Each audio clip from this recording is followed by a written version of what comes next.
Gabe, wait for me! Run faster! It's right behind us!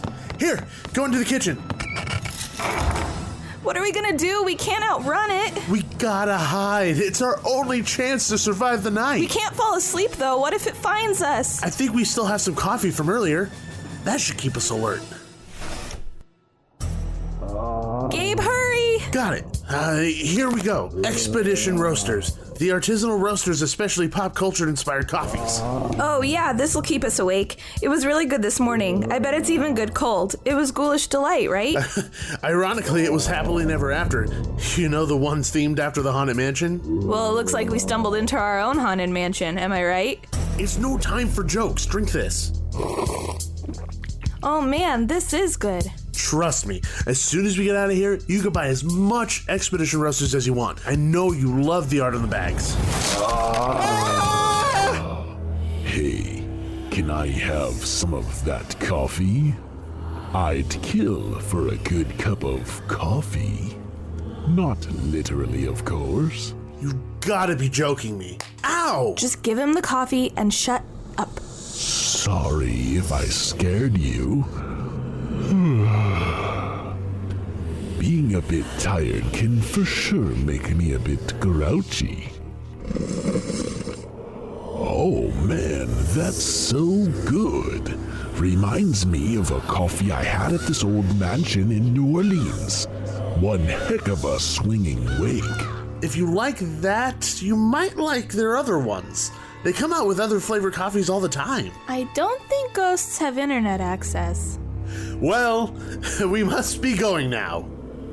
Thank you for the coffee. Anytime, and thanks for not hurting us. Oh, it's not a problem. I never wanted to hurt you or follow you home, but... But what? I can't speak for my friends.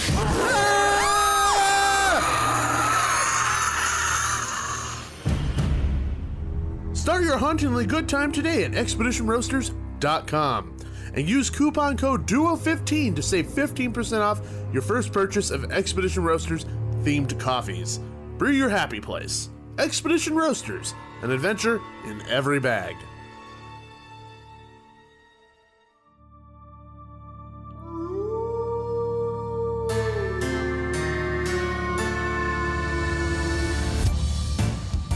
Welcome to Theme Park Duo Podcast.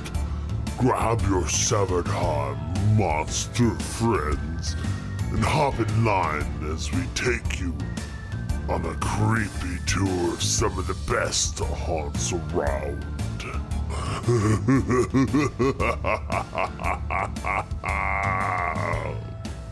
What's going on, everybody, and welcome back to the Theme Park Duo Podcast. I'm Gabe. And I'm Nikki. And we are The Theme Park Duo. Now we have our first spooky episode of the Halloween season. Woo!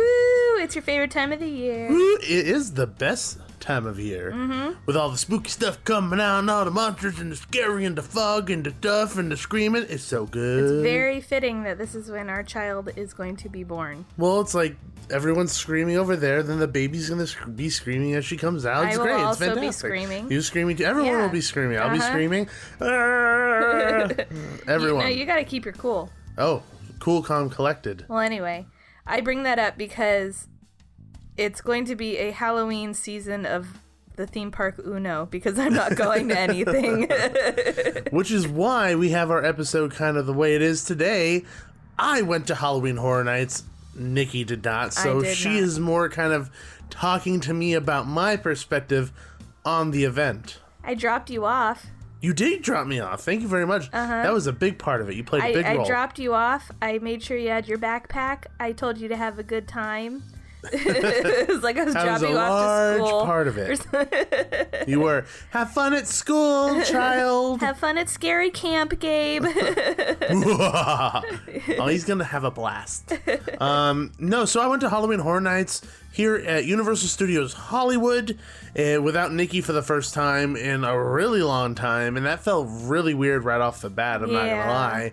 You know, I'm used to having my cohort, my partner in crime, my everything next to me, and you weren't. I mean, and you lived vicariously through me through our Instagram stories. How was that? It was really fun. You were very thorough with all your reviews after each Thank maze. you. Thank you. Mm-hmm. Lots of fun pictures. And it was really fun kind of getting to see everything that you were doing along the way. And you were very, very diligent about posting. There was like 30 posts or something. I was trying hard. Yeah, you did a really good job. I was trying very, very hard. So it almost felt like I was there. There you go. And anybody else who happened to watch my Instagram story, hopefully you enjoyed it. Yeah. So, but let's just jump right into it. So for Universal Studios Hollywood, their Halloween Horror Nights lineup included Halloween 4, The Walking Dead, Universal Monsters, Trick or Treat, Stranger Things, The Horrors of Blumhouse, The First Purge, and Poltergeist. Those are all the mazes. And it was a pretty big lineup right off the bat. Like, everybody, I think, was pretty excited about all the different IPs that were included in this year's event. So it was a little bit more hype than usual, you know, like in years past where it's like, oh my god, The Shining. Oh my god, Exorcist. I think a lot of people were jazzed about Poltergeist. They were jazzed about Halloween coming back. And they were also jazzed about Stranger Things, Trick or Treat. They were happy about Universal Monsters coming back. You know, overall, I feel like the hype for this season was there. And from a person's perspective who went, I think that this is probably one of the stronger years in recent memory for Halloween Horror Nights. That's awesome. And it isn't because, you know, the prior years sucked or anything. You know, the prior years had great mazes. And it just feels a little bit better this year with a more well-rounded maze selection and the quality of those mazes. So that's how I feel about the event as a whole. With that being said, I do feel like the event can feel a bit more cohesive. Yeah. I think that's where I kind of falter with saying it's amazing. The event's great, and it's one of the best it's been in a while, but it still doesn't feel cohesive. It still feels like just pieces thrown about the park. You know what I mean? Do you think it's because there's dead zones? I think that has a really big part of it. I feel like my biggest problem with Halloween Horror Nights Hollywood in the past few years is how much they've restricted the scare zones. Yeah, they seem to get smaller and smaller and smaller and smaller. Yeah. And, you know, you get it right when you walk in. You have the scare zones, 2 scare zones. You know, now that Baker Street is completely demolished, there's no scare zone there. You still have the French Street, which has a scare zone, but it's only dedicated to a small piece of area, a small piece of property that you can only get to through going through a maze. And then all Springfield's empty. The bottom lot, lower lot's empty completely.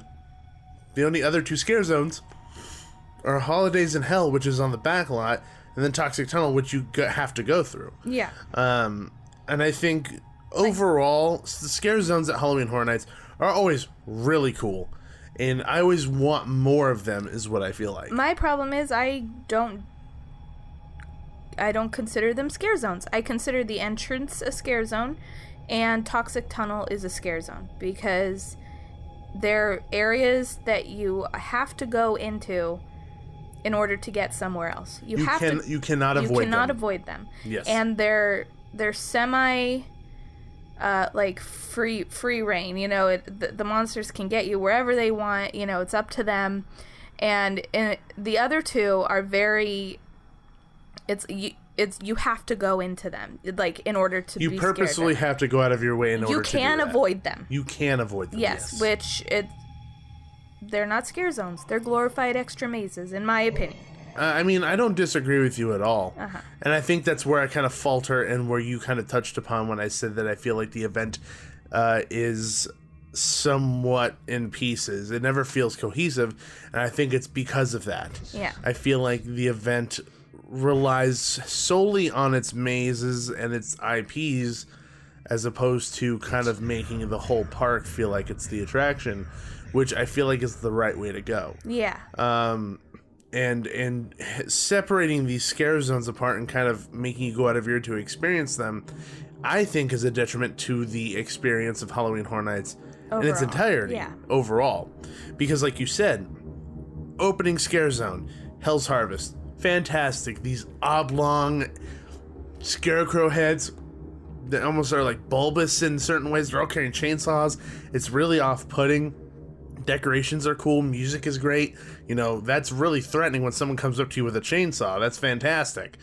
And then the immediate scare zone after that is Trick or Treat, which everyone loves Trick or Treat. You have werewolves and zombie kids and all this stuff running around in that first area right by the Universal Plaza. But as soon as you pass the Universal Plaza, right by Shrek, from Shrek to Simpsons, nothing. Yeah. There's absolutely nothing. And the only other little scare zone they have is the Universal Masquerade, or the Monster Masquerade, rather, which you can only go through if you were to exit the Universal Monsters Maze. Yeah. I don't, like you said, that's not really considered a scare zone. It's part of the maze. It's like the after party to the maze. Because you have to go through the maze. Yeah, but it was such a small footprint. Yeah. For me, I feel like those scare zones, and I mean, like, Trick or Treat being bumped up against Hell's Harvest wasn't terrible. Sometimes they overlapped, which was a little weird. I wish it was kind of pushed further, like maybe it was in front of Production Central, like right next to The entrance to Animal Hogsmeade. Actors and in front of Hogsmeade. Yeah. That big circle area. Yeah. I feel like having at least that little bit of a space would be okay, but not huge spaces of dead space. And if Universal Masquerade took over that entire street and you could walk up and down it, that'd be totally fine. Because they've done that in the past and it's worked out. And, you know, the years where they've had Dark Christmas, and then they had that zombie one. Yeah. I think that was on that street, and they also had like another Masquerade one that was They on had that another street. Masquerade one too, which I liked. But Yeah. I think Dark Christmas was the last year that I was really like jazzed about the scare zone. Well, that scare zone was freaking awesome. Yeah. Which, don't be too upset, because later on in Holidays in Hell, you'll see some very familiar things. Oh no, I assumed I would. the moment they were in the panel and they announced it, I was like, oh, I'm gonna see some Dark Christmas stuff. But you know what? Everyone reuses stuff. Pretty much. Yeah. So That's fine. Then after that, you have to go all the way down to the lower lot, which they've had scare zones in the lower lot previously. They've stopped putting them there for some reason. I mean, there must be some logistical reason for not putting them there anymore. Too crowded, maybe? Maybe too crowded or too many incidents. I know that when I was there, and it was the year that scarecrows were down there. That was the last year. The scarecrow stilt walker fell down. Yeah. So I don't know if it's because of crowds or anything, but there's not been one there since. Yeah. And then on your way to the lower lot, the only other scare zone that you are forced to walk through is Toxic Tunnel. And I think that's a perfect place for a scare zone. It's perfection. Yeah. And it's all it needs to be. I think that the theming is fantastic. I love the energy of the actors. I love the music, the lighting, everything is fantastic. And to me, this is probably my favorite scare zone because of that. Yeah, the tunnel is, like, whatever theme they put in there, it's usually one of my favorites, just because of the enclosed space. You know, you have to go in there. There's no other option. I just think it's really, really cool, and it's always one of my favorites. Yeah, no, and the actors are so well trained. They get so close to your face with the things that they're carrying. And it's really unnerving if they're, like, for guys, they always swing at our gonads with whatever they're holding, and that makes me jump immediately. I always wonder how there's protect. not more incidences, because they do get really close. I'm sure there are sometimes, Yeah. but I think they just are highly trained. They know what they're doing. And, you know, them jumping off the walls and getting in people's faces, just the high energy nature of that scare zone is what I want from a scare zone at Halloween Horror Nights. That when I think Halloween Horror Nights scare zone, I think that. Yeah. You know, so I think that so far this season has been my favorite scare zone. After that is Holidays in Hell, which is in the same footprint as The Purge was, And the Demon's Door? and Demon's no. Door is Six Flags. Oh, I said the wrong thing. It was the it was the devil. It was Metro Hell. Metro Urban No, Metro Hell. Metro Hell. It was Metro Hell. Yes, it was Metro Hell. Well, it's the same footprint. They utilize it a bit better this time around. Okay. Like much better. It feels like there's more space to go around in. That's good, because Metro Hell. Not open, not space in the sense of like, oh, I could walk around as much as I want. No, I mean the pathway that they've carved out feels longer. Oh, that's good. Like more turns and windy and all this stuff. Okay. Because they have to kind of separate the holidays. Yeah. And overall, I feel like that quote scare zone is extremely entertaining. Like, it's really fun.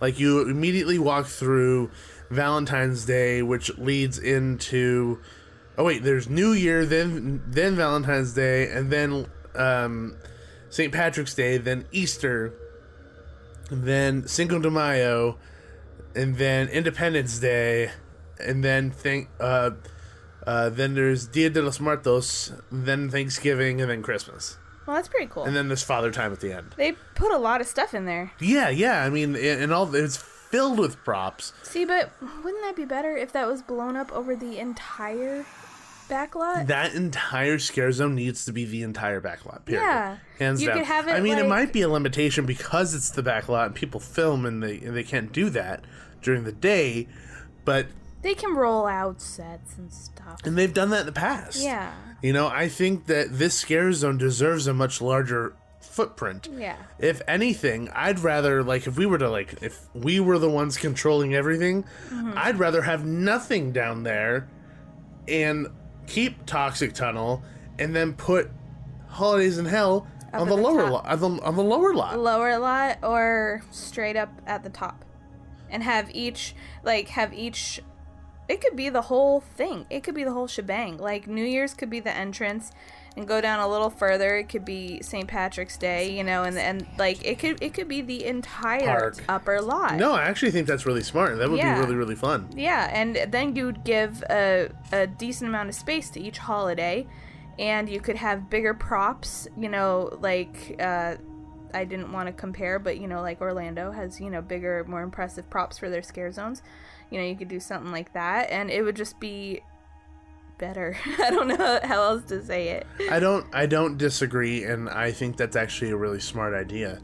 But overall, just talking about like what we have, I think that, you know, condensing these scare zones into these mini walkthrough attractions doesn't work well, because I don't think of it as a scare zone like you said. It just feels like I'm conga lining through this area waiting for someone in a costume to walk up close to me. Yeah. You know, the whole idea of a scare zone for me is to walk into an area and not you're not safe.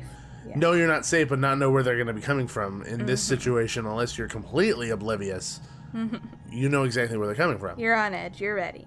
Yeah.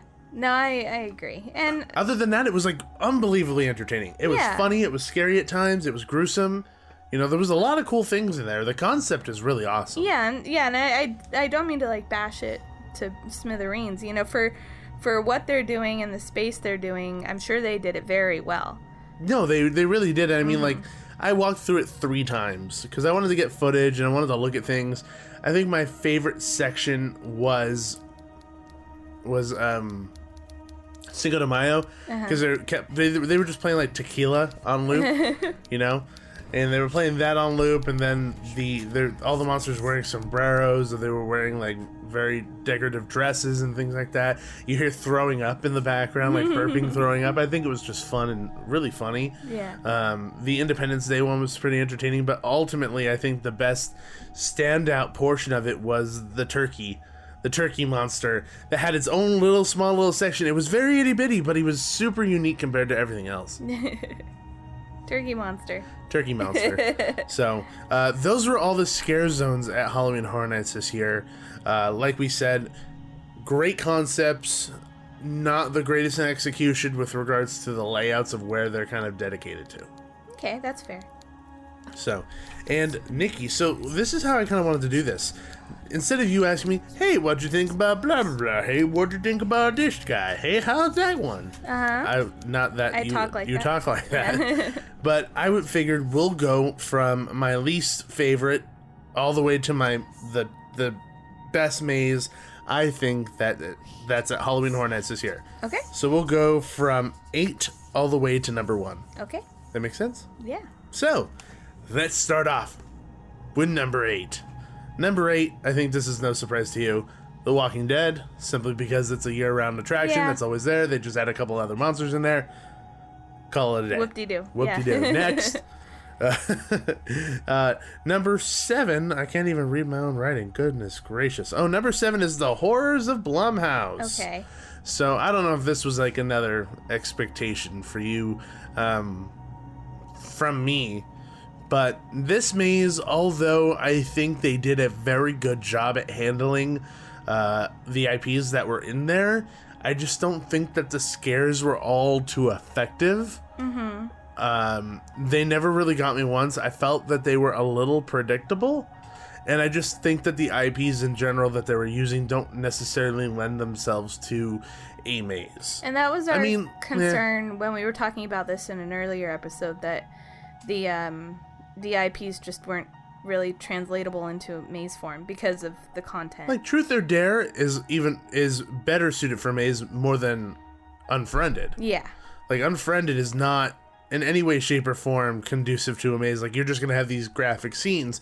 The way that they handled it was having the girl that was the demon girl ghost that was taking over their computer and killing them all was in each scene kind of in a demonic form, jumping out of like a closet or a window. Okay.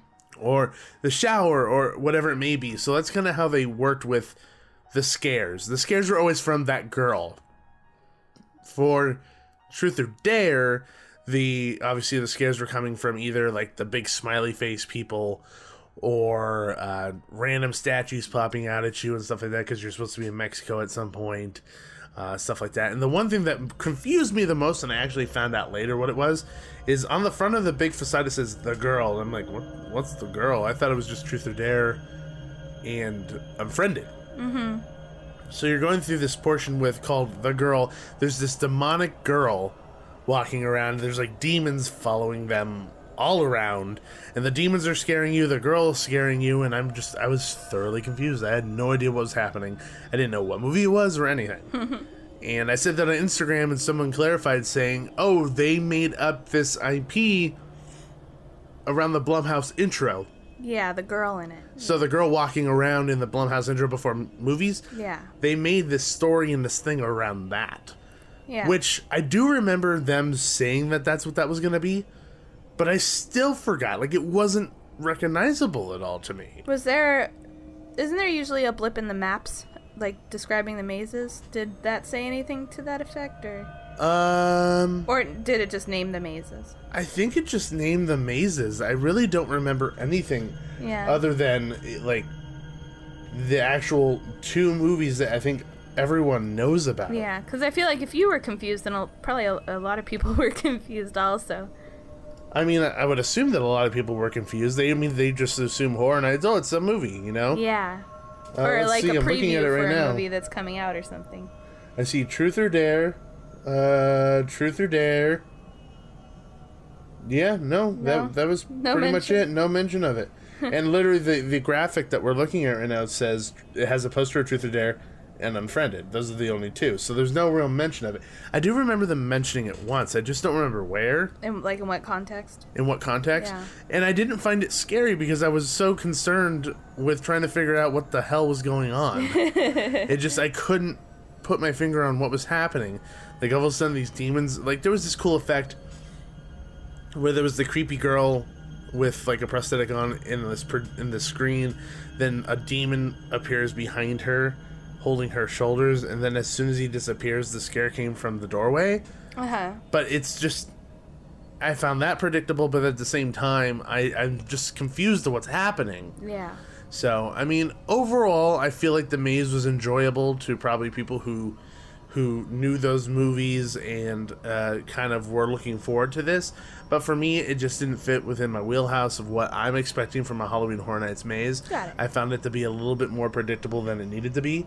But that's also the reason why it's my number 7 on the lower end of this list. That's fair. So, number 7 goes to number 6, and this might be a shocker to you.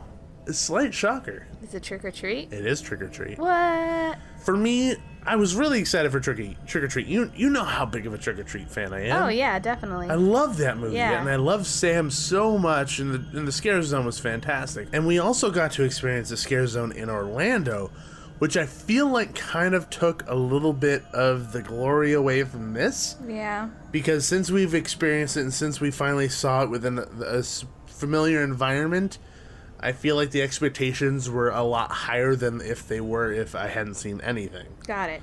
If that makes any sense. I know a lot of people have expectations without seeing anything, but for me, it's a little bit turned around. It's like, I've already seen an incarnation of this at a different park, albeit another Universal park, for Halloween Horror Nights, but the one in Orlando. Yeah. I already now I have an expectation of what it should be and what it should look like, even if it's a scare zone. And for me, I don't feel like Trick or Treat necessarily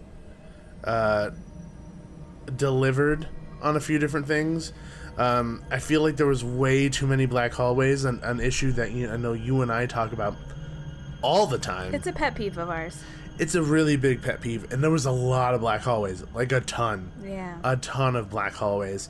And for me, I think it just kind of, like, I'm trying not to say it in a really mean way, I just think it's a little lazy at times. Mm-hmm. I'm not sure what the situation is. I don't know if it's a lack of money. I don't know if it's a lack of creativity. I mean, it's John Murray and Chris Williams. We've seen They're them put creative out... folks. Yeah, we've seen them put out content. And even for this year, content that is above and beyond anything that I could have ever expected. Yeah. And I don't know where the problem lies, where something is not connecting. Why could we have something as good as Amazing, I'm going to talk about today, my number one, but have something like Trick or Treat that has this huge following and isn't necessarily delivered upon? It has the potential to be just as good of a maze, too. Yeah. Yeah. I mean, like, a lot of the scares were in the black hallways with Sam. The transition area hallways were used to a certain extent to kind of help place and chapter the scenes. So you have the principal, the school bus massacre, Meet Sam, Halloween party night, surprise party, or kind of setting those chapters for those different scenes. I don't feel like you need those. I don't think you need those at all. You don't even need if the you were separation. even if you were to have a forest without any words, with Sam sitting on a log, that could be your transition. Yeah, like Sam could be the intro to each section. Exactly. Yeah. And I don't think it's necessary to do those black hallways, because coming from a black hallway to their school bus massacre, I wasn't even a fan of the way that was executed, because the two scares that were there weren't, I don't feel like they were effective. They were too far away. Yeah. And that could all be tuned into the fact that it was opening night and they don't have their scares down. But even with that being said, other mazes did have their scares down. Yeah. So it's a little bit unbalanced there. I mean, the scenes that they did have, obviously the school bus massacre, they had werewolves eating people. You have a static Sam sitting there while a werewolf is like eating somebody up, which is awesome. They had a really good scare where the animatronic werewolf jumps out of the wall at you. That's great. Obviously they had the scene with the principal with the kid throwing up and you see Sam in the window. Yeah. Stuff like that. That's great. There really wasn't a scare in that scene, though. Yeah. It was just that. And then there was a scare in the black hallway with Sam following right after. Mm-hmm. And then there was a few other moments, like McCready. I think it's McCready. I don't remember the guy's name, but it was the scene with the house with all the pumpkins in front of it, and Sam's attacking him with the big knife. Yes. That scene actually never takes place. What you get is you walk in and you see the hallway filled with candy, and you round the corner and Sam is on the ceiling, upside down, spitting water at everyone. Of course he's spitting water at everyone. That's the way it works. Yeah. And you turn the corner, you go into the bedroom, and the old man's under the covers, like, screaming the lit up pumpkins in the corner, and then you have Sam in the window, which you could see Sam standing there before the scare, not doing anything, and then as soon as the thing goes off, he grabs the curtains and like shakes them out and then goes back underneath. Yeah. I just feel like it just doesn't feel like they spent as much time trying to develop it as they could have. Yeah. It's just a really big disappointment for me, because like I said, Trick or Treat is such a huge thing for me. Yeah. Love that movie, and I just don't feel like the maze delivered. That's unfortunate. That I know a lot of people were excited about it, not just you, and And while it is cool just to see the scenes and your characters out there, you want the quality too, and it's sad that it wasn't quite there to where you wanted it. And the thing is that I don't, and it's not beating you down for the word that you chose. The quality is there. Whatever sets that we do have, they look great. No, and that's not really what I meant. I meant I know the quality, the production value is there. It's the overall experience. Yeah, it's the overall experience. I really feel like those black hallways take away majorly from the flow of the maze and from being scared, I feel like the scares in those black hallways are cheap.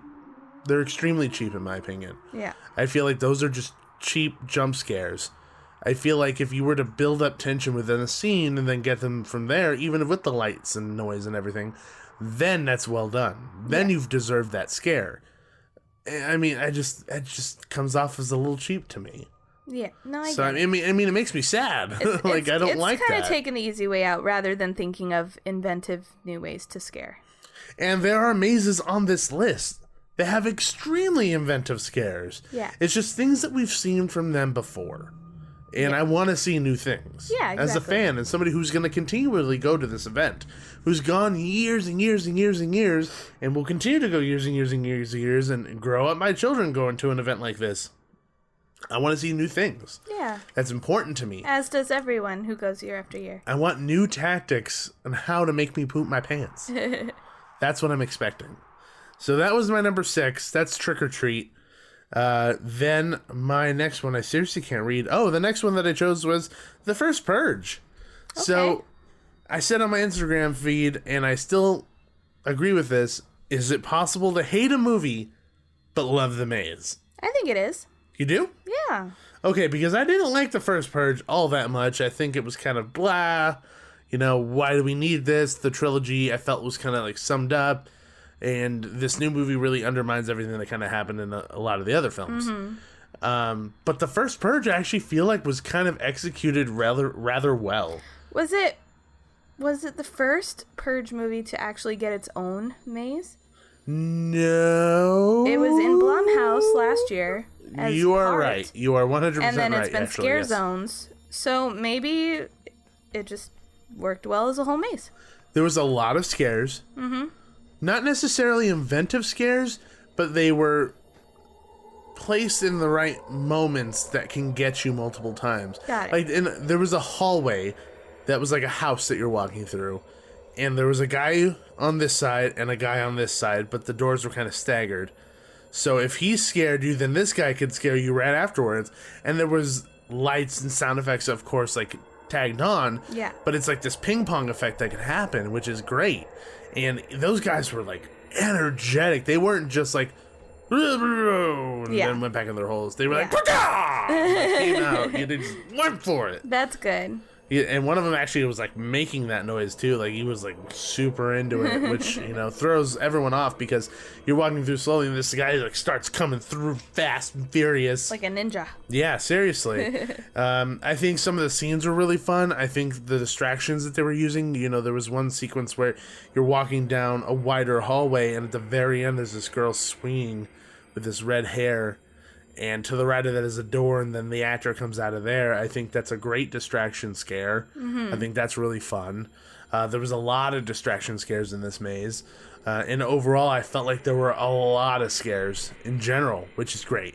This one also had black hallways, but the difference for me is that it wasn't completely reliant on those black hallways. Mm-hmm. And when you did have those black hallways, there were a lot of noise driving you through that tunnel.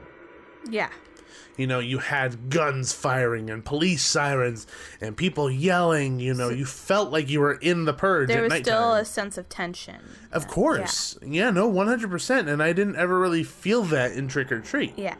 There was audio and stuff going on, but I never felt like it ever drove that sense of dread. Yeah. Where, I felt like you said the tension was always there in the Purge with that music, gunfire, and all that stuff. All that noise just really overwhelms you when you're getting into those scenes. And there were some really fun scenes in there that had certain scares. Not all of them were perfect. Some of them did have flaws, like they just felt a little far off the path and wasn't really going to get everybody. But overall, I enjoyed it. I enjoyed the high energy of the maze itself and had a really good time. And also, this was the maze that has the special password. Ooh. So every night of Halloween Horror Nights, Murray usually tweets out what the secret word is that night. You go into line, and there's a face character in line. Then you can say this secret word to, and they'll interact with you, and they'll end up giving you something. And the things change that they give you night after night. Yeah, so I went into this maze twice, and I got 2 different prizes. I got a battery. I got a battery. Just a battery. What'd you get? A rock. Just a Duracell battery. No, he gave me a Band-Aid pack. So it said the first purge on the inside of like wipies and Band-Aids and stuff, which I found funny. That's handy. And there was another one that was a purge bumper magnet, which was funny as well. And for that night, the keyword was Skeletor, who was the first purger ever. So when you go up to this person who apparently is like trying to sign people up for the purge, okay, you say this word and he like kind of looks around. He's like, "Do you know who that is?" And I was like, "The first purger." And he's like, "Do you agree with that?" I was like, "Yes, I do. I find it rather impressive." And he's like, "Good. I like to hear that. We need more purgers around. Purge and purify." And then he would hand me like something. That's fun. Which is fun. I mean, they've done that in the years past. The first time I remember them doing it was for Hostel. You would approach the 2 girls up front. They gave you a business card for the business from the movie. Yeah. They did it for Insidious with the Spectral Sightings business card. They've done it for other movies where I've gotten like a movie poster, but it's like, I don't want a movie What's poster. the vampire one that they did? Oh, Dracula Untold? No, it was the Dracula one. It's where That's very descriptive. it's like the nightclub vampire one. Nightclub vampire one. Arg. I don't. They made the TV show out of it that didn't. It was like a year or 2 ago. I don't know what you're talking about. They showed you pictures in that book. They showed me Oh my pictures in that God. book.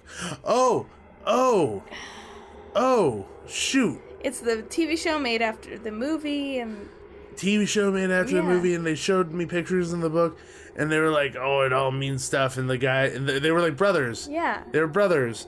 Oh man. Oh. It was shoot. What was it called? Now it's really bothering me. Your frustration dancing. Dusk Till Dawn. Dusk Till Dawn. Yeah. I was dancing. Yes, I was. Yeah. Dusk Till Dawn. Yes, they did it for that one.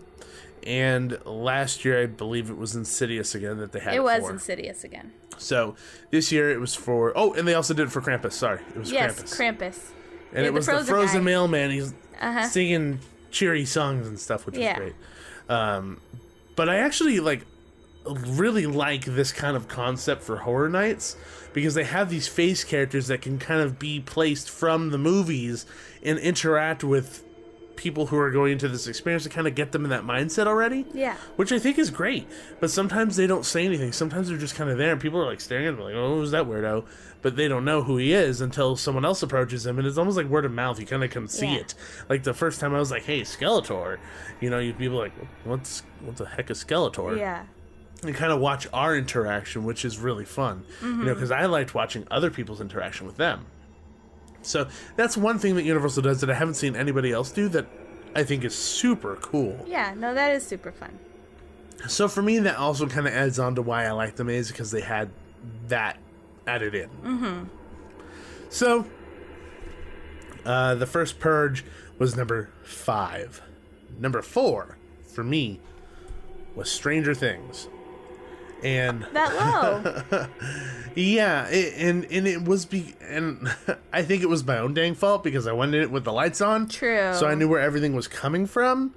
But overall, I feel like this, and I said it on the feed, and I truly mean it. This maze is the reason why people should come to Halloween Horror Nights. It is a unbelievably perfect example of what they are capable of doing when they, I guess, want to. I feel like it's a unbelievably great representation of what the show is. I feel like the sets are outstanding. I feel like the special effects that they were using was really cool. The sound design was cool. The actors were cast perfectly. And throughout the line leading up into it, they're blasting 80s music. What is more awesome than that? The thing where it falters for me is that I just didn't find it scary. Yeah. That's the problem. That was partially probably already because you knew where some of the scares are coming from because you did take the lights on tour. Yeah, and then also Stranger Things isn't scary. It's not a jumpy, scary thing. It's a suspension. It's suspension. Yeah. You know what I mean. Suspenseful. Yeah, that word. That's the word you're looking for. It's a suspenseful show. It's about the build-up. It isn't about the hit afterwards. Yeah. So I think that's why it partially doesn't work as well. It's just not a property that you would expect to be at Halloween Horror Nights. And I mean, Murray has even said that. Yeah. But I don't think that means that it necessarily was a bad choice to be there. I think it rounds out the event really, really well because you have these different kinds of properties. And I think Stranger Things is a huge draw. So one, it's marketing, like super smart to get that in there and to do something that has that huge of a draw. Guess what? Everyone runs there the moment that they can get in the park. Yeah. They want to run there first. They want to experience Stranger Things. And for it to be in a soundstage, it allowed it to kind of be a little bit more grand, which I think is really smart as well. And I went through it a few different times. There were some good scares that I saw people get like in front of me. Like I knew where they were coming from and I was waiting for it. And the moment it happened, people freaked out and I was laughing. You know, I was having a great time watching people get the crap scared out of them. One of the moments that I actually thought was really, really fun is before you go into like that void area in Hawkins' lab, you walk into this large room where the kind of like the upside down vine, red vine things are kind of everywhere growing. And they have the doctor, you know, the gray haired guy, and they have his line playing through the speakers, but he would walk up straight to someone's face and say that line to them. And I just feel like it was really effective. Yeah. The guy that they got looked like the actor, and he did a really good job at selling his emotions in that dialogue. Even though the dialogue's coming from all the speakers, he did a really good job at like getting in someone's face and saying that line. And he wasn't joking. Like he would look you right in the eyes and say the line. That's creepy. Like he meant it. That's personal. You know, that affects people. Yeah, no, and I think that's why it worked. And I'm getting excited thinking about it because I could see it affecting people. Yeah. Of course it didn't affect me, but like I was filming him and he went past my phone. Like I was holding my phone up like this and he leaned past my phone to look at my face. So he cared more about affecting you than camera time. Yeah, which a lot of actors like the camera. Yeah. Of course they do. It's not like they have their regular face out there, but when they see their monster, they get excited. Yeah. So, of course I'm going to jump in front of the camera. But this guy, he wasn't joking. He went past my camera to look at me in the face. It's like, it's calling out to you. Don't be scared. You know, like it's unnerving when somebody does that. Yeah. You don't know who they are. And touching also upon kind of what I had mentioned before, the whole Hawkins lab, and it being on a soundstage allowed for more grandeur. The Hawkins lab set, it was really tall. Yeah. So when you come out of the forest, you approach a big van, like a real van, and all these goons of that guy are outside in their hazmat suits with flashlights and walking up to you like, who are you? You know, and all that stuff. And you hear the dialogue from the kids saying the Demogorgon's here and all that stuff. And it was just fun. It was well done, and hearing just the pounding Stranger Things theme as you course through that maze was so much fun and so cool. That's awesome. And I don't think to like, yeah, it's Halloween Horror Nights. You're expecting something to be scary. That's what you're hoping for. But I do think that events need something that alleviates the tension every now and again that happens to be funny or cool or just spooky, something haunting. Yeah. And I feel like Stranger Things could kind of fill that void because it isn't overtly scary like we were talking about. The product, the show, isn't horror. Yeah. It has elements of horror, but it's mainly about suspense. Yeah. And I feel like they did a really good job of kind of encapsulating what the show feels like. Well, that's good. And this is also another really great example of what they can do, Yeah. because the maze was gorgeous. Not many It was black hallways. Beautiful. There was some black hallways, but nothing outrageous, nothing Yeah. egregious. Got it. Nothing that bothered me and Yeah. stood out like big time. So Stranger Things is gonna be, it's like the hit of the season. Like everyone wants to go into it, but for me, it's my number 4. Can you guess my number 3? Without looking, don't cheat. Stop staring. No, I'm trying to think of what's left. I can tell you what's left. Well, Want to tell you what's left?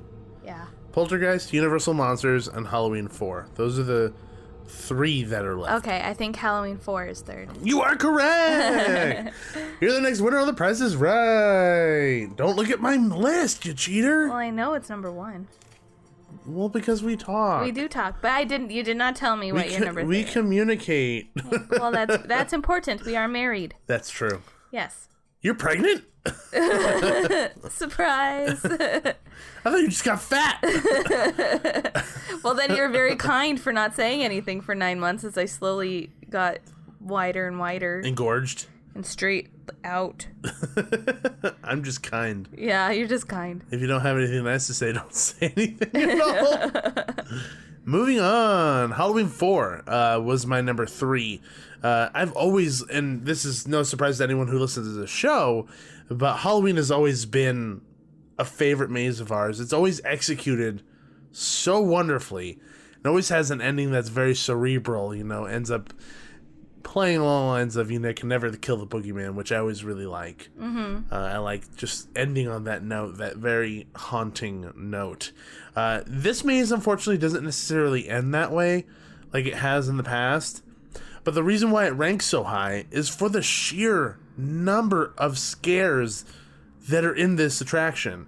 Like, it's ridiculous. I lost count how many times I saw Michael jumping out of nowhere with a knife. Were they all Michael Myers scares? Ah, man, I have a hard time remembering. Or like majority? The majority was Michael Myers scares. I remember that we did have a Halloween 3 Season of the Witch cameo with the 3 kids wearing the 3 different masks with shaker cans jumping over the walls. Okay. So that was there. I don't remember any other scares that weren't Michael. I just remember those specific ones. If there were, I just don't remember. It's a big haze. Yeah. But overall, I felt like the maze was designed well. I thought there was really fun elements. And I felt like the scares were there. The scares definitely got me. And there were so many of them, like I had said. Love the Halloween 3 nod because they skipped it. And there was one section of it where, Michael Myers in this movie isn't wearing his mask the entire time. He's wearing these gauze around his face because at the end of Halloween 2, the whole thing blows up. He's in the hospital, it blows up, and that was supposed to be the end of Michael Myers. Like, he was supposed to be dead. Yeah. The movies are over, and they were going to move on to these new series like Season of the Witch. So at the beginning of Halloween 4, he's in the hospital with the big wraps around his face because of those burns. So at the beginning of part of the maze, you have Michael Myers in that like gauze wrapping all over his face. Yeah. And there's this really cool illusion that they did where it wasn't really illusion but moment where there's a Dr. Loomis character and he has his gun out and he's shooting Michael across the way, so you're walking parallel to Dr. Loomis and he's shooting in the direction that you're walking, and you cross his line of fire. So you're looking at him, and then you see like this static Michael behind the doorway that kind of appears and disappears.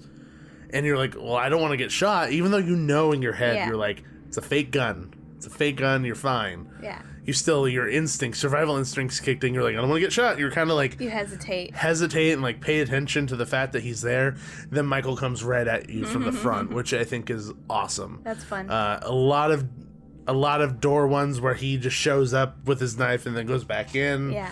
They had a section where they had the different white blankets with the Halloween music playing. I think that's really fun. And I think my favorite portion of the maze was the scene in the movie where he kills the electrician that's out at the, I guess the power plant thing. He like throws him up against it and he just gets electrocuted. And then the movie, it turns all, like shuts the lights out for the entire city. In this scene, you're walking through these fences, and a live actor is in there, like, like just shaking around like that, and he's getting electrocuted. The lights are flashing everywhere. You hear like sparking, and then Michael gets you right as you exit. I just think it was so much fun. Like the guy is just like convulsing in there. I wouldn't want to be him the entire season. That seems like a tough job. Excuse me, sir. Mr. Murdy, what do I do for the entire season? Convulse. So I really enjoyed that scene, and just how many times Michael pops up. You know, in prior, I would have to say that he pops up even more than in prior years, from my memory. Yeah.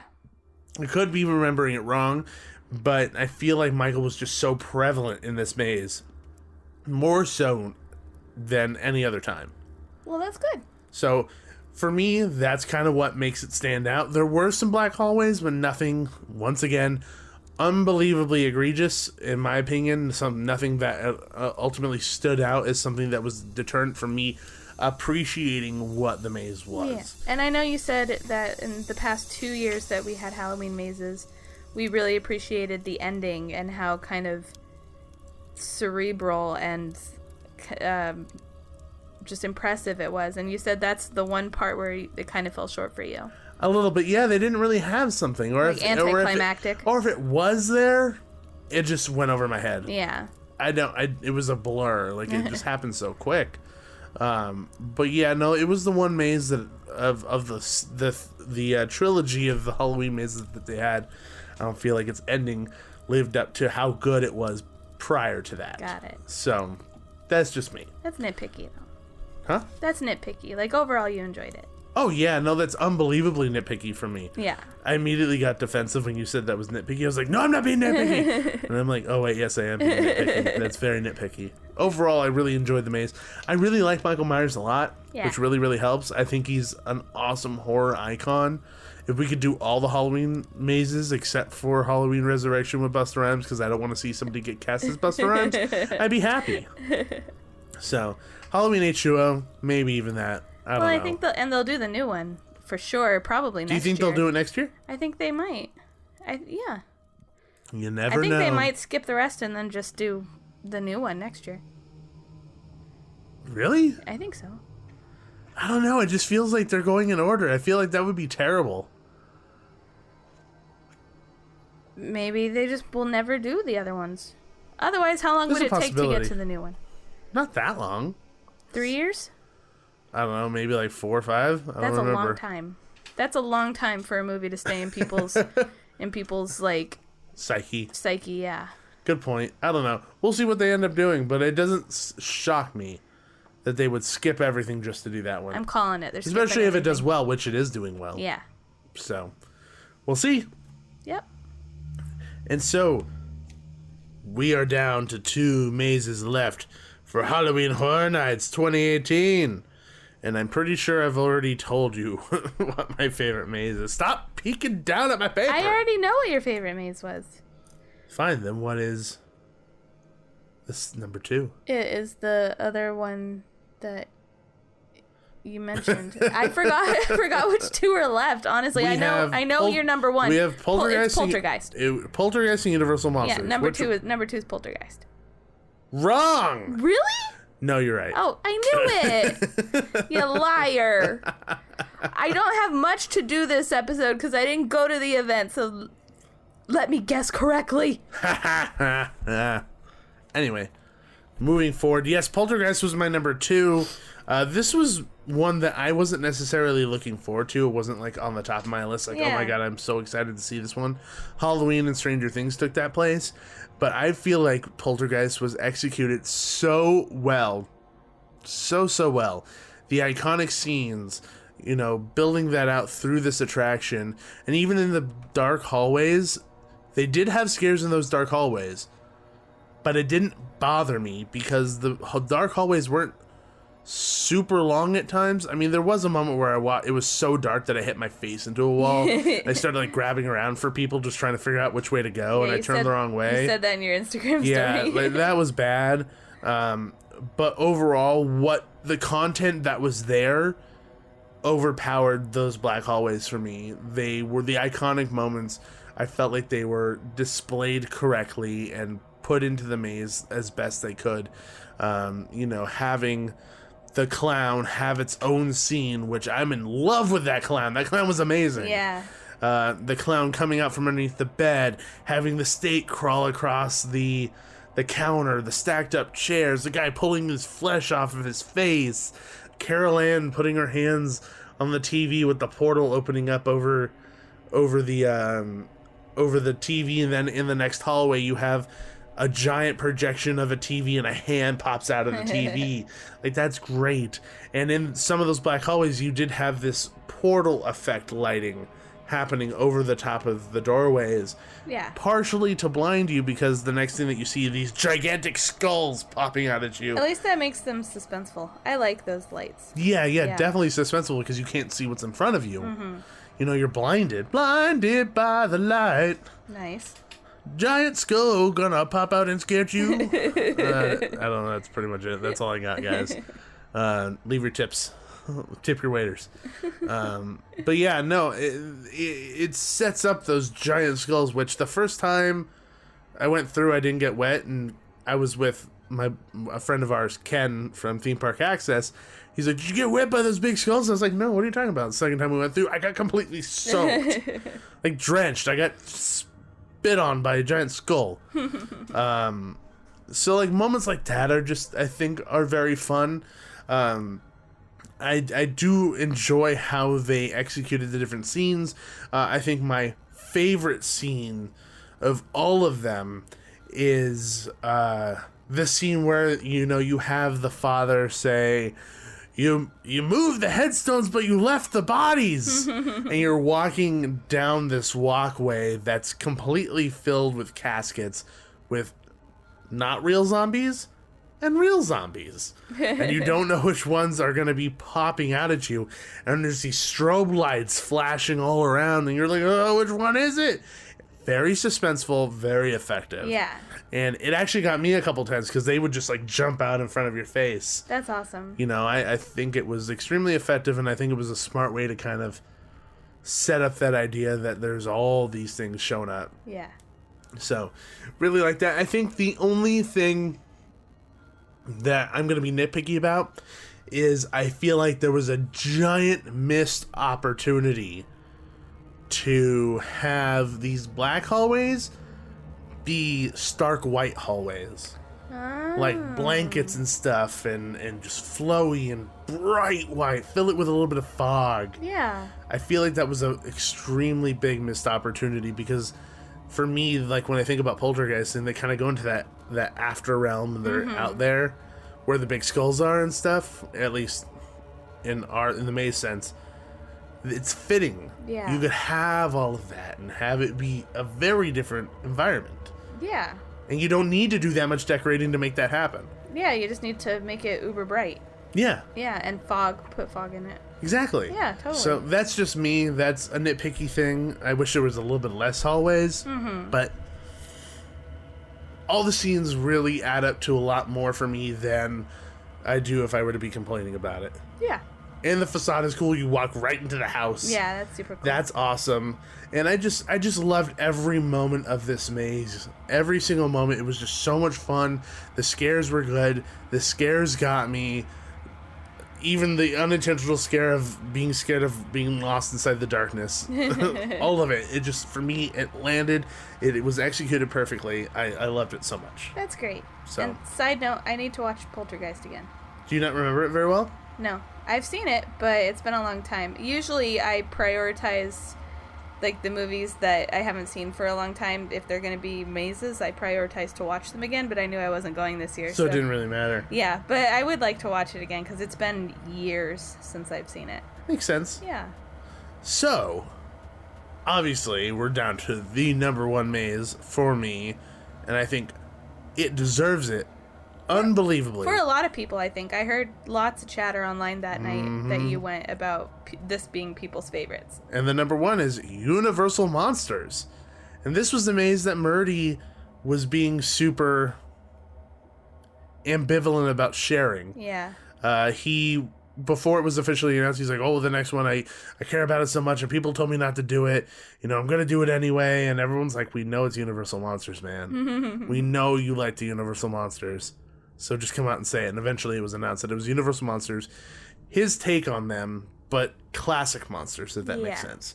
Reimagined and updated, but still, the essence is still the original. Yes. And I loved this maze from beginning to end. Every single set, every single mask, every single piece of music, every set. I loved how it started out in the Universal Plaza, because I mentioned it to you, it was so good right off the bat that I forgot that we were in the Universal Plaza, and as soon as we exited that scene, I was like, oh crap, here's the actual facade. I forgot about actually going into this thing. Like, I thought that I was so engrossed in everything else that I forgot. Yeah. So I just thought that it was executed so well, and you could tell that he has passion for this. You could tell that he cares.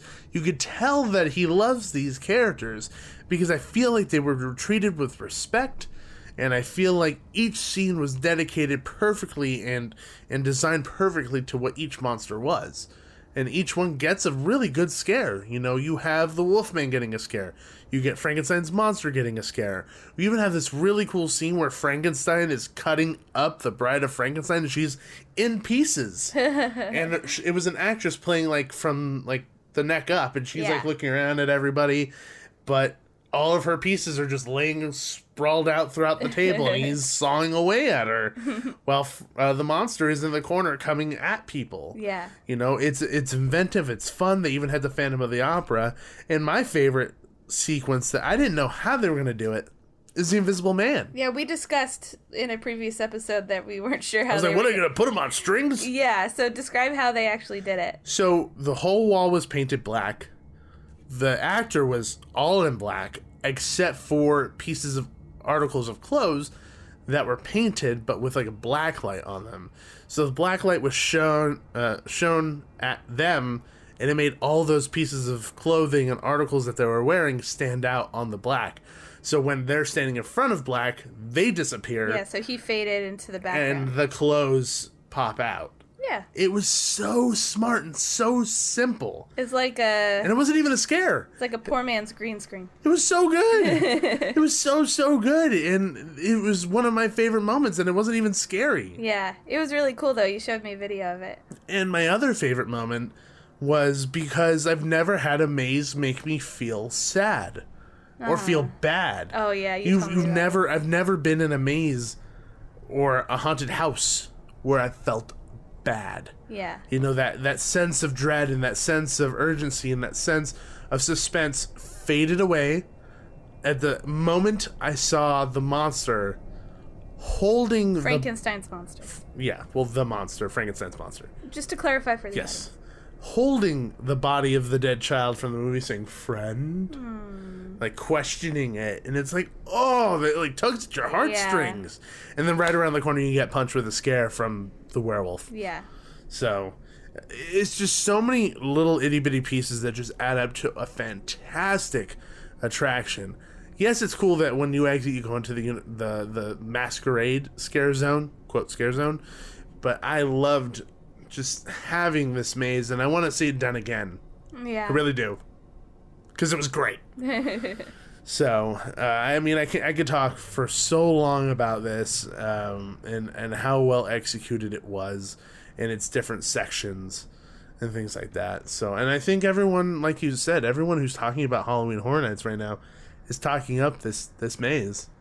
You know, it seems to be a favorite, and I feel like throughout the season, it's going to catch on, and this maze is going to have really long waits once people figure out how good it is. Because right now, obviously, the thing that they notice is Stranger Things. Yeah. That's the big draw. They get drawn to the big names. But as soon as they realize how good it is, I guarantee you that line's going to be really long. It's really impressive. And that maze alone, along with Stranger Things, are the reason why I get so upset when I see these long black hallways for nothing. Because you know how it could be done. Because I know how it could be done. I know and have examples of the way it should be done. Yeah. And we know that Murdy and Chris, like we said, are talented. And they could do this. I just don't know where the problem lies in not executing it in that manner. I think, honest opinion, I think there's only 2 of them, you know? They put their heart and passion into maybe 3 mazes, you know, out of the year. And the rest kind of suffer because 8 mazes is a lot for 2 people. They have to have other people helping them. Yeah, but given how much creative freedom, you know? Like, true, good point. Like, are they 2 the masterminds behind every maze, and then they just give orders to a crew, you know? Or do they hand off certain mazes with, like, enough liberty for other people to make changes and give ideas, you know, and then they focus on, like, 2 or 3 of the mazes, you know? So we don't know how their process is, and I think it kind of suffers because, like, as talented as they are, 8 mazes is a lot for 2 people. And I think a bigger crew, more brains, more ideas, I think everything would benefit. And bringing new ideas to the table. Yeah. So say there's 4 people instead of just 2, and each person gets 2 mazes to focus on. Yeah. Like, And then everyone comes together and nitpicks each other's projects and says, maybe we should try this, maybe we should try that, and they all kind of have input on each other's projects, but ultimately there is one sole person who's kind of in charge of those 2. Yeah, with maybe John and Chris getting final say, you know, like, however they want to do it. I just think the more minds, the better. The more minds, the less black hallways. That, like, me, from an outsider perspective, that's just what I see could help, and that's just what I feel like could potentially be the problem. And I mean, I have no clue. I have no clue of what their process is, you know. So this is just me brainstorming. Yeah. And that's all the input I have for that. That's all I've got to say about that. Stop making me Forrest Gump. I feel like you've done that a lot this season. Well, you say a lot of things that sound like that. You say a lot of things like that. I just don't. No more Forrest Gump references in our show. My bad. I'm vetoing it. Lieutenant Dan, ice cream. Ice cream, Lieutenant Dan. Have you seen the meme of the cat in a bed, but the bed is just like 4 sticks? Yeah. And it says, Lieutenant Dan, you got new legs. Yes, I have seen that. That's random, but that is a very big offshoot from Halloween Horror Nights. It makes me laugh. Everyone go and Google Lieutenant Dan, you got new legs. Cat Lieutenant Dan. Go Google it. I don't know what you're gonna find, but maybe you'll find what I'm referencing. Be forewarned. I'm gonna Google it after and see what people see. Cat Lieutenant Dan. This is the kind of stuff that you get from our show. Cat Lieutenant Dan. Just Google cat anything. Okay, moving on. No, like Cat Michael Myers. See what happens. I wonder what shows up. I have no idea. I've never Googled that before in my life. Send us an email with your findings. Your cat findings. Your cat findings. Please. We beg all the time for people to send us emails, but they don't. So You're genuinely mad about that. I am. People talk to us. We are very friendly, and I want to see your cat emails. Be my friend. I am on maternity leave, and I'm alone all day. Send me cat emails. What? How did we get here? How did we end up at cat emails? Because I'm lonely and sad at home. Do you know why? It's because you compared me to Forrest Gump. Oh, yeah. Huh? That's why. It's all your fault. So it's all my fault. It is all your fault. Okay, cool. I'm okay with that then. If it means that I get to call you Forrest Gump. No, you don't. That's still my request. Oh, so I still can't. The table. So I still can't do it. No. Oh, well, that's lame. Let's move on. No. Please talk to me, people. That brings us to the end of our conversation about Halloween Horror Nights 2018 at Universal Studios Hollywood. Let us know. Did you agree with my list?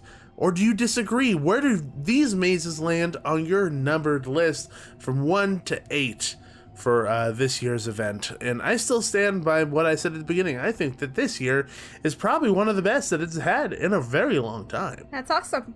Yeah, I think that the IPs are great. I think that the themes like Holidays in Hell, Toxic Tunnel are really fun as scare zones. Having Hell's Harvest, Trick or Treat as a scare zone, all of the above. So thumbs up to the team there. Hopefully they're going to kick ass on another year of Halloween Horror Nights. So we're looking forward to all of that, and even visiting Halloween Horror Nights 2018 a couple more times, hopefully, before the end of the season. Hopefully you have a September pass. Yes, so I need to go. Try to go again. A few more times. So trying to get that done. But anyway, Nikki, guess what? Guess what? We have a review. Yeah! Awesome. A 1-star review. Oh. They didn't write anything, though. Oh. Why are we mentioning them? Because I thought it was funny. Oh. I don't know. I feel like it's a rite of passage. You ain't a I guess podcast so. unless you get a 1-star review. Someone doesn't like us. Maybe they don't like my tangents. Maybe they don't like your cuteness. Well, maybe. But you know what? They didn't leave a comment with it, so we'll never know. My mind goes random places, so I'm just going to stop now before following down that path. Yeah, don't go down the rabbit hole. And continue on our normal subject matter. Well, 1-star review lever. If you are still listening, which why, if you hate us so much, we are not bothered. You sound a little bothered. I'm not bothered. Are you sure? Yeah. Are you sure? Yeah. Are you sure? I was just sounding aggressive. Did I sound aggressive? Yeah, you be aggressive. Yeah, you did. You sounded very aggressive. Oh yeah. Well, we're not bothered. People like us. We're good people. No, yeah, I just wanted to share it because I thought it was funny. It doesn't bother me. I don't care. I do the show because I find it entertaining to do the show. You do the show because you like to talk about this stuff. I also like to talk. Yeah, that's true. I don't like to talk. Why do I do this show? Because you love me. Because I love you. That's why. Anyway, moving away from that, thank you everybody for listening to our very first episode of the Halloween season. Kickoff. Halloween kickoff. And Mario as well. And you forgot to turn your phone on silent. My bad. It's work. Uh-oh. Yeah, I know, right? Anyway, thank you for tuning in.